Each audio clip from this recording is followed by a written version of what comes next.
যদি ভালো তাদের সাথে আচার আচরণ করে, ওয়াত্তাকাল্লাহ ফিনা, আল্লাহকে যদি ভয় করে মেয়েদের ক্ষেত্রে বোনদের ক্ষেত্রে, ফালাহুল জান্নাত, তাহলে তার জন্য রয়েছে কি জান্নাত। সহিহ বুখারী মুসলিম আরেকটি হাদিস বলি, সেই হাদিসটি ছোট্ট হইল অত্যন্ত গুরুত্বপূর্ণ। মানবতুলিয়া মিন হাযিহিল বানাত, আল্লাহ যদি কাউকে পরীক্ষা করেন মেয়ে দিয়ে, কারণ মেয়ে পরীক্ষা অনেক সময়, মেয়েকে পর্দার মধ্যে রাখতে হবে, পুশিদা রাখতে হবে, মান ইজ্জতের ব্যাপার। আর এই ছেলে নষ্ট হয়ে যাচ্ছে, তারপর অত মুখ কালো হয় না, কিন্তু কারো মেয়ের ক্ষেত্রে যদি এক একটুকু মিথ্যাপবাদও দিয়ে দেয়, তাহলে সমাজে মুখ দেখাতে পারছেন না আপনি, কঠিন ব্যাপার। জি, মানবতুলিয়া মিন হাযিহিল বানাত, এই মেয়েদেরকে দিয়ে কন্যা সন্তানের দিকে মানুষের আগ্রহ থাকে না অনেকেরই। সেই জন্য নবী সাল্লাল্লাহু আলাইহি ওয়াসাল্লাম বিশেষ করে ওই যুগে, যেই যুগে জীবন্ত মেয়েদেরকে দাফন করে দিতে এক শ্রেণী পাষণ্ডরা, সবাই করতো না এই কাজটি, কিছু কিছু গোত্রের লোকেরা করতো এটা। এই ক্ষেত্রে কিন্তু আমাদের দেশের বক্তারা বাড়াবাড়ি করে যে আরবরা সব নাকি মেয়েকে দাফন করে দিত।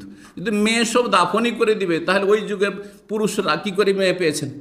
হ্যাঁ, তাহলে সাহাবীরা কোথা থেকে মেয়েগুলোকে পেয়েছেন? বুঝতে পারছেন না? পারছেন না? তাহলে বোঝা গেল যে সবাই কিন্তু মেয়ে দাফন করতো না। কিছু কিছু গোত্র ছিল যাদের মধ্যে এই নোংরামি ছিল, বদভ্যাস, এই জুলুম ছিল, যে তারা মেয়েকে মানতেই রাজি ছিল না, যার ফলে সেটাকে বড় লজ্জার কারণ মনে করতো। আর এইসব মেয়ে পয়সার লাভটা কি, মানুষের লাভটা কি, তারা এই কাজ করতো। সব বংশ নয়।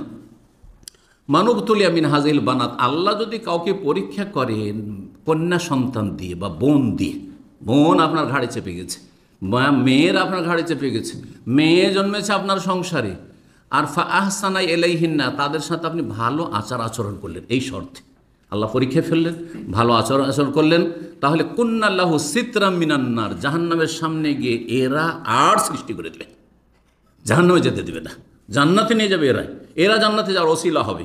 আল্লাহ রাব্বুল আলামিন বুঝার এবং আমলের তৌফিক দান করেন। 9 নম্বর জান্নাত লাভের উপায় হচ্ছে আল্লাহর ভয় এবং আল্লাহ রাব্বুল আলামিন সম্পর্কে মুরাকাবা। মোরাকাবা মানে পীর মুরিদের মোরাকাবা, মোরাকাবা মানে আল্লাহ দেখছেন, ক্যামেরা লাগানো আছে।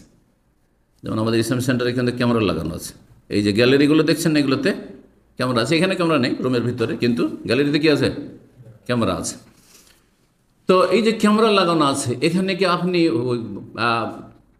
চলাফেরা করবেন তখন সতর্ক সাবধান করবেন না যেখানে ক্যামেরা আছে? এক সময় ছিল খুব মোবাইল ছিনতাই হতো সৌদি আরবে, দেশের মতো কিন্তু মোবাইল ছিনতাই হতো। নীল মোবাইল নিয়ে কথা বলছে, ছো মেরে দিল দৌড়, হইতো না?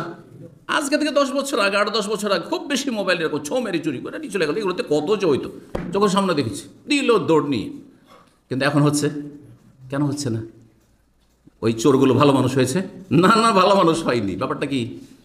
সব জায়গায় শর্ত লাগিয়ে দিয়েছে, প্রতিটি দোকানে ক্যামেরা, দোকানের লাইসেন্স হবে যতক্ষণ মতো ক্যামেরা না হবে। আচ্ছা না, নেই? তাহলে এগুলো কিন্তু অনেকেই চিন্তা করেন না। এই নয় যে সব ভালো মানুষ হয়ে গেছে, না, কখনো ভালো মানুষ, খারাপই আছে, ইল্লা মাশাআল্লাহ, ব্যতি করুন, আল্লাহ হিদায়াত দান করুন।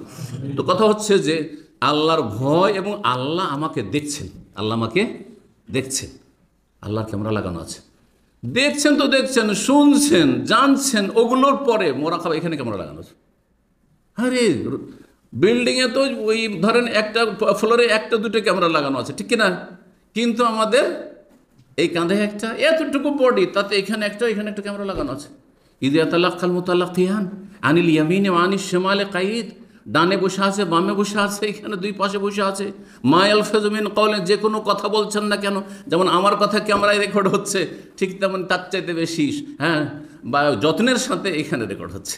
ইল্লা লাদাইহি রাকিবুন, রাকিব থেকে মুরাকাবা, প্রস্তুত হয়ে রয়েছে, প্রস্তুত হয়ে রেকর্ড করছে। রাহমান কাতিবিন, সম্মানিত লেখকগণ, তারা প্রস্তুত হয়ে রয়েছে। জি, তো এই ভয়ভীতি রাখা, এ মর্মে সূরা রহমানে আল্লাহ বলছেন আয়াত নম্বর 46, ওয়ালিমান খাফা মাকামা রাব্বিহি, আল্লাহর সামনে দাঁড়াইতে হবে, এই ভয় যার অন্তরে আছে দুনিয়াতে, তার জন্য কি জান্নাতান, দুটি জান্নাত রয়েছে, স্পেশাল 2টি জান্নাত রয়েছে। আল্লাহ বলছেন জান্নাতে যাওয়ার পরে 2টি স্পেশাল বাগান, স্পেশাল জান্নাত রয়েছে।